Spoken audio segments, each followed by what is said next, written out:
NIM 21006155 dari Prodi Bimbingan dan Konseling.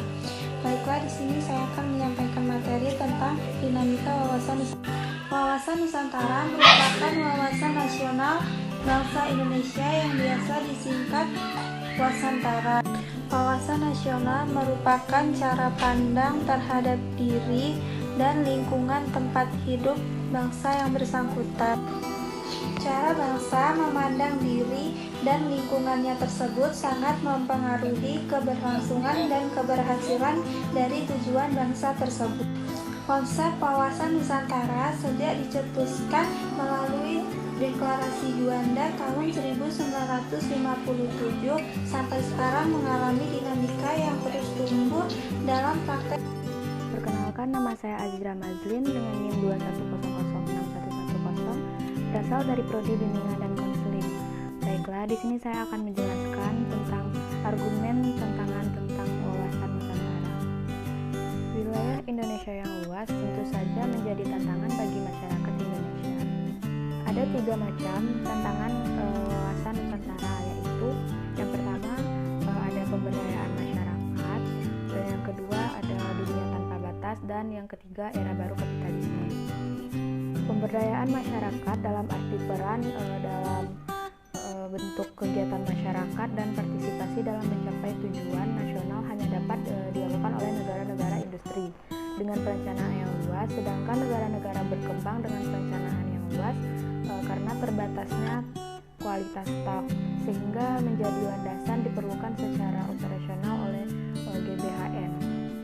Kondisi nasional atau pembangunan yang tidak merata menyebabkan keterbelakangan yang membahayakan integritas. Penguatan masyarakat sangat dibutuhkan di daerah tertinggal. Keadaan ini menyebabkan kemiskinan dan ketidaksetaraan sosial di masyarakat. Jika situasi ini mempengaruhi orang-orang di daerah yang kurang beruntung, pola pikir, sikap, dan pola tindakan akan berubah karena masyarakat tidak berdaya di habitat mereka. Selanjutnya, yaitu yang kedua ada dunia tanpa batas. Yang pertama ada perkembangan iptek. Dunia menjadi transparan tanpa mengetahui perbatasan nasional, sehingga dunia menjadi tidak terbatas. Keadaan seperti itu mempengaruhi kehidupan semua aspek kehidupan sosial, nasional, dan negara yang dapat memengaruhi pola pikir, sikap, dan perilaku semua orang Indonesia dalam aspek kehidupan mereka. Terbatasnya kualitas SDM Indonesia di bidang iptek merupakan tantangan serius bagi serangan global karena kontrol iptek merupakan nilai tambah untuk bertahan dalam persaingan global. Selanjutnya kesadaran warga negara. Yang ketiga juga ada era baru kapitalisme. Era baru kapitalisme ini Lester Turow dalam bukunya The Future of Capitalism menekankan antara lain bahwa bertahan hidup di era baru kapitalisme membutuhkan strategi baru yang mencari keseimbangan antara pemahaman individu dan pemahaman sosialis. Bersamaan dengan era baru kapitalisme yang tidak dapat dilihat secara terpisah dari globalisasi, negara-negara kapitalis yaitu negara-negara industri. Untuk mempertahankan mata pencaharian mereka secara ekonomi, menekankan negara-negara berkembang dengan masalah global seperti demokratisasi, HAM, dan lingkungan hidup. Adapun strategi baru yang dikonfirmasi oleh Turow pada dasarnya berakar pada filosofi Pancasila bangsa Indonesia yang membutuhkan keharmonisan kehidupan yang serasi, selaras, dan seimbang antara individu, masyarakat, bangsa, manusia, dan dalam semesta serta penciptaan. Perkenalkan, nama saya Angelika Joanovic dengan NIM 2101902. Baiklah, di sini saya akan menjelaskan tentang urgensi dan esensi wawasan Nusantara. Wawasan Nusantara adalah cara pandang dan sikap bangsa Indonesia mengenai diri dan lingkungannya dengan mengutamakan kesatuan dan persatuan bangsa serta kesatuan wilayah dalam penyelenggaraan kehidupan bermasyarakat, berbangsa, dan bernegara. Wawasan Nusantara adalah kebutuhan akan kesatuan atau keutuhan wilayah Indonesia yang terbentang dari Sabang sampai Merauke. Wilayah itu harus merupakan satu kesatuan, tidak lagi terpisah-pisah oleh adanya lautan bebas. Sebelumnya kita ketahui bahwa wilayah Indonesia itu terpecah-pecah akibat dari hukum kolonial Belanda. Baru setelah adanya deklarasi Juanda pada tanggal 13 Desember 1957, wilayah Indonesia barulah merupakan satu kesatuan, di mana laut bukan lagi sebagai pemisah, melainkan sebagai penghubung. Wilayah Indonesia sebagai satu kesatuan memiliki keunikan antara lain. Yang pertama, bercirikan negara kepulauan dengan jumlah pulau 17.508 pulau. Yang kedua, luas wilayah 5.192 juta kilometer persegi. Jarak utara ke selatan 1.888 km dan jarak timur barat 5.110 km. Terletak di antara dua samudra dan dua benua yang terletak pada garis khatulistiwa, berada pada dua iklim, menjadi pertemuan dua jalur pegunungan, berada pada 60 lintang utara sampai 110 lintang selatan dan 950 bujur timur sampai 1410 bujur timur. Wilayahnya yang subur dan habitable, kaya akan flora, fauna, dan sumber daya alam. Wawasan Nusantara tidak hanya berpandangan keutuhan wilayah, tetapi juga persatuan bangsa. Bangsa Indonesia dikenal sebagai bangsa yang heterogen. Heterogenitas bangsa ditandai dengan keberagaman suku, agama, ras, dan kebudayaan. Bangsa Indonesia sebagai kesatuan juga memiliki keunikan, yaitu yang pertama, memiliki keberagaman suku, yakni sekitar 1.128 suku bangsa. Yang kedua, memiliki jumlah penduduk yang besar sekitar 242 juta jiwa. Yang ketiga, memiliki keberagaman ras. Yang keempat, memiliki keragaman agama. Yang kelima, memiliki keragaman kebudayaan sebagai konsekuensi dari keragaman suku bangsa. Perkenalkan, nama saya Amanda Aulia Putri dengan NIM 210060002 dari jurusan Bimbingan dan Konseling. Di sini saya akan melanjutkan materi tentang perwujudan Kepulauan Nusantara sebagai satu kesatuan politik yang memiliki makna yang pertama, yaitu bahwa kedaulatan wilayah nasional dengan segala isi dan kekayaannya merupakan satu kesatuan wilayah, wadah, ruang hidup, dan kesatuan mantra seluruh bangsa serta memiliki modal dan milik bangsa. Yang kedua yaitu bahwa bangsa Indonesia yang terdiri dari berbagai suku dan berbicara dalam berbagai bahasa daerah serta memeluk dan meyakini sebagai agama dan kepercayaan terhadap Tuhan Yang Maha Esa, merupakan satu kesatuan bangsa yang bulat dalam arti yang seluas-luasnya. Yang ketiga yaitu bahwa secara psikologis bangsa Indonesia harus merasa satu, senasib, sepenanggungan, sebangsa dan setanah air, serta mempunyai tekad dalam mencapai cita-cita bangsa. Yang keempat yaitu bahwa Pancasila adalah satu-satunya falsafat serta ideologi bangsa dan negara yang melandasi, membimbing dan mengarahkan bangsa menuju tujuannya. Yang kelima yaitu bahwa kehidupan politik di seluruh wilayah Nusantara merupakan satu kesatuan politik yang diselenggarakan berdasarkan Pancasila dan Undang-Undang Dasar 1945. Yang keenam yaitu bahwa seluruh Kepulauan Nusantara merupakan satu kesatuan sistem hukum dalam arti bahwa hanya ada satu hukum nasional yang mengabdi kepada kepentingan nasional. Yang ketujuh yaitu bahwa bangsa Indonesia yang hidup berdampingan dengan bangsa lain ikut menciptakan ketertiban dunia yang berdasarkan kemerdekaan, perdamaian abadi, dan keadilan sosial melalui politik luar negeri bebas aktif serta diabadikan pada kepentingan nasional. Implementasi wawasan Nusantara dalam kehidupan politik akan menciptakan iklim penyelenggaraan negara yang sehat dan dinamis. Hal tersebut tampak dalam wujud pemerintahan yang kuat, aspiratif, dan terpercaya yang dibangun sebagai penjelmaan kedaulatan rakyat. Perkenalkan, nama saya Nadifah Humaira dengan NIM 21006131, Prodi Bimbingan dan Konseling.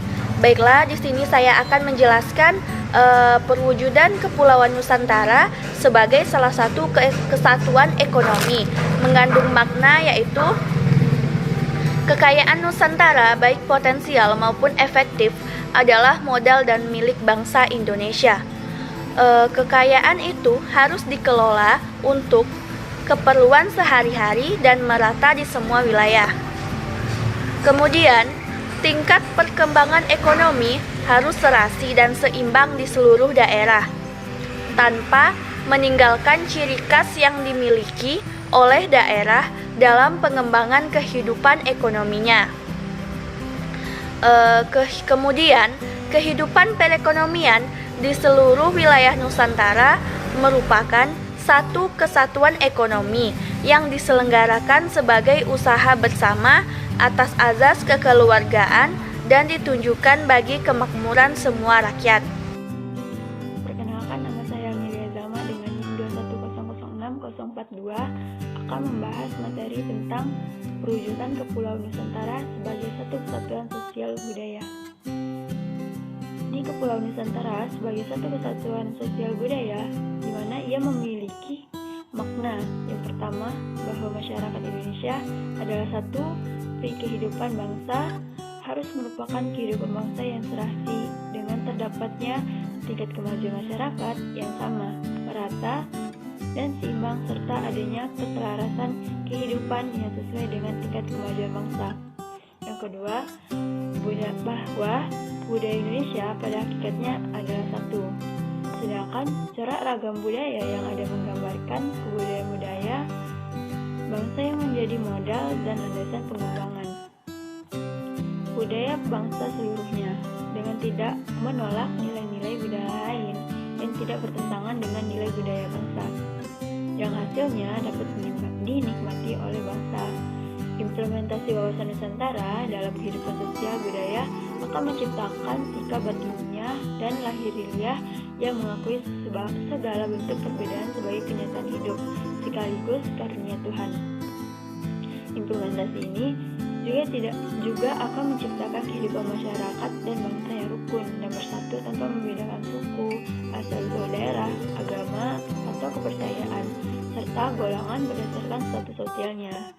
Budaya Indonesia tidak menolak nilai-nilai budaya asing asalkan tidak bertentangan dengan nilai budaya bangsa sendiri dan hasilnya dapat dinikmati. Saya Dinda Amalia dengan NIM 21006040 dari Prodi Bimbingan dan Konseling. Di sini saya akan menjelaskan materi mengenai perwujudan wawasan kepulauan sebagai satu kesatuan pertahanan dan keamanan. Jadi, perwujudan wawasan kepulauan sebagai satu kesatuan pertahanan dan keamanan ini memiliki dua makna. Yang pertama yaitu ancaman. Maksud ancaman di sini adalah bahwa ancaman terhadap satu pulau atau satu daerah itu pada hakikatnya merupakan ancaman bagi seluruh bangsa dan negara. Yang kedua yaitu hak dan kewajiban. Maksud hak dan kewajiban di sini adalah bahwa tiap-tiap warga negara Indonesia ini memiliki hak dan kewajiban yang sama dalam rangka pembelaan negara dan bangsa. Dengan mengimplementasikan wawasan Nusantara sebagai pertahanan dan keamanan dalam kehidupan sehari-hari, itu akan menumbuhkan kesadaran akan rasa cinta tanah air dan bangsa, serta akan membentuk sikap bela negara, yang mana kesadaran akan rasa cinta tanah air dan bangsa serta sikap bela negara ini akan menjadi modal utama dalam menggerakkan partisipasi warga negara untuk menghadapi berbagai bentuk ancaman. Wawasan Nusantara ini tidak hanya berfungsi sebagai pertahanan dan keamanan saja, akan tetapi juga berfungsi sebagai pembangunan, yang mana pembangunan nasional ini hendaknya mencakup pada pembangunan politik, ekonomi, sosial, budaya, dan pertahanan keamanan. yang mana pembangunan ini tidak akan cukup apabila hanya dibiayai oleh sumber daya alam yang ada di wilayah Indonesia saja, karena sumber daya alam itu bersifat terbatas dan tidak dapat diperbarui, sementara pembangunan ini akan terus berjalan dan membutuhkan biaya yang besar. Oleh karena itu, pembangunan nasional ini akan membutuhkan biaya di luar sumber daya alam seperti pajak, yang mana pajak ini akan berfungsi untuk membiayai pengeluaran negara. Oleh karena itu, sangat penting akan kesadaran warga negara untuk membayar pajak sebagai bentuk kontribusi warga negara Indonesia dalam membiayai pembangunan nasional. Perkenalkan, nama saya Ayu Putri Indrahma Pratiwi dengan NIM 2100605 dari program studi bimbingan dan konseling. Jadi, hari ini saya akan menjelaskan tentang praktik kewarganegaraan. Sebelumnya, apa yang disebut dengan praktik kewarganegaraan? Jadi, praktik kewarganegaraan yaitu suatu proses pembelajaran aktif yang diterapkan dalam proses pembelajaran hingga menekankan kepada kesempatan peserta didik untuk mendapatkan pengalaman langsung atau nyata melalui pengamatan permasalahan yang ada di lingkungan sekitar serta penyelesaian masalahnya. Untuk pemahaman lanjutannya, saya akan mencontohkan satu kasus yang terjadi pada tahun 2014, yaitu bertepatan pada tanggal 11 Februari 2014. Kejadian ini terjadi pada pukul 10 WIB waktu Indonesia Timur. Hasil dari investigasi kasus tersebut yaitu bahwa ada segerombolan atau sekumpulan dari nelayan Indonesia yang berasal dari Merauke yang melewati perbatasan Papua Nugini. Para nelayan tersebut mengaku tidak tahu wilayah yang telah mereka lewati tersebut telah memasuki wilayah perairan dari Papua Nugini. Selanjutnya, dari kejadian tersebut saya telah mendapatkan beberapa pertanyaan yang terkait dengan kejadian Papua Nugini dengan nelayan Indonesia tersebut. Pertanyaan pertama yaitu, apa sebenarnya kasus yang sedang dihadapi oleh nelayan Indonesia dengan Papua Nugini berdasarkan pemberitaan tadi? Kasus yang dihadapi oleh nelayan Indonesia adalah nelayan Indonesia telah ditangkap oleh Papua Nugini karena kebobolan telah melewati perbatasan dari wilayah perairan Papua Nugini. Lalu Papua Nugini melakukan kekerasan dan juga membakar kapal dari nelayan Indonesia tersebut. 5 dari 10 nelayan Indonesia yang diduga berasal dari Merauke tenggelam karena speedboat yang mereka tumpangi itu telah dibakar. Kejadian ini terjadi pada pukul 10.00 WIB atau waktu Indonesia Timur, di mana berawal dari kapal speedboat nelayan Indonesia yang berasal dari Merauke ini kedapatan kebobolan di wilayah perairan Papua Nugini. Lalu mereka diciduk oleh tentara Papua Nugini yang sedang melakukan tugas patroli. Selanjutnya, pertanyaan kedua yaitu, apa latar belakang atau penyebab nelayan tersebut dikatakan melanggar perbatasan wilayah suatu negara? Jadi, latar belakang dari penyebab nelayan sering melanggar perbatasan dari suatu negara adalah tidak adanya perbatasan antara perairan dari negara satu ke negara lain yang bisa dilihat dengan mata. Jadi kemungkinan besar nelayan tersebut tidak mengetahui batas dari perairan negaranya dan batas dari perairan dari negara lain tersebut. Namun di sisi lain juga ada nelayan yang sengaja mencuri hasil dari perairan dari negara lain. Hal tersebut bukan terjadi karena nelayan tersebut tidak mengetahui batas dari perairan negaranya dengan negara lain, tetapi emang mereka sengaja melakukan pencurian terhadap hasil dari laut perairan negara yang mereka curi tersebut. Kita lanjutkan kepada pertanyaan ketiga, yaitu apakah wilayah NKRI juga rentan dimasuki oleh nelayan kapal asing? Apa hal yang menyebabkan atau mengapa demikian? Jawabannya sangat rentan karena sudah banyak kasus yang telah kita dengar pembobolan perairan Indonesia yang telah dimasuki oleh nelayan asing dilakukan secara sengaja maupun tidak. Contohnya nelayan-nelayan kapal asing yang ingin menangkap hasil laut dari Indonesia, lalu kapal-kapal barang yang besar yang sangat cepat diketahui oleh TNI Indonesia yang sedang berpatroli. Selain itu, daerah yang sering menjadi sasaran dari nelayan asing ini masuk yaitu di wilayah timur Indonesia. Salah satu penyebab dari hal tersebut adalah Indonesia kekurangan armada untuk berpatroli, di mana dengan keadaan wilayah laut Indonesia yang sangat luas tersebut. Kita lanjutkan kepada pertanyaan keempat, yaitu apa yang perlu dilakukan oleh pemerintahan Indonesia secara politik dan pertahanan untuk mengawasi kedaulatan wilayah Indonesia.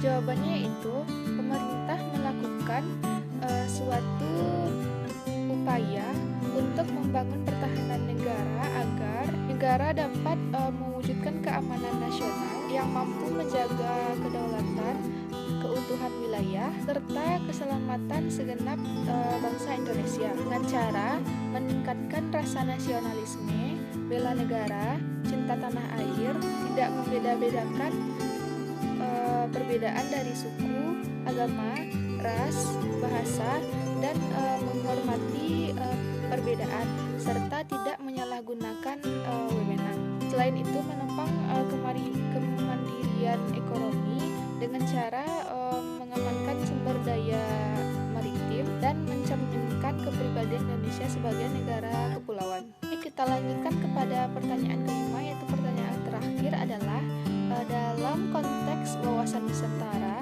dari kasus yang telah kita bahas tadi, apakah termasuk tantangan atau peluang? Jawabannya adalah hal dari kasus tadi itu merupakan sebuah tantangan bagi negara Indonesia karena merupakan munculnya masalah dari kedua negara antara Indonesia dengan Papua Nugini, yang berarti kedua negara tersebut telah berurusan dan menjadi suatu tantangan, dan dapat dikatakan bahwa hubungan bilateralnya itu sudah tidak baik. Selain itu, dari kasus tersebut juga merupakan tantangan bagi luar negeri, terutama dari PBB, karena dengan adanya kasus ini, secara langsung maupun tidak langsung Indonesia telah memberitahukan kasus ini kepada PBB agar terlibat dalam masalah tersebut dan menjadi mediasi antara permasalahan kedua negara ini, sehingga negara lain juga akan terlibat untuk membantu Indonesia, dan ada juga negara lain yang terlibat dalam membantu Papua Nugini. Baiklah, sekian paparan materi dari kelompok kami. Bila ada kata-kata yang salah, kami mohon maaf. Kepada Allah kami mohon ampun. Wabillahi taufiq wal hidayah. Wassalamualaikum warahmatullahi wabarakatuh.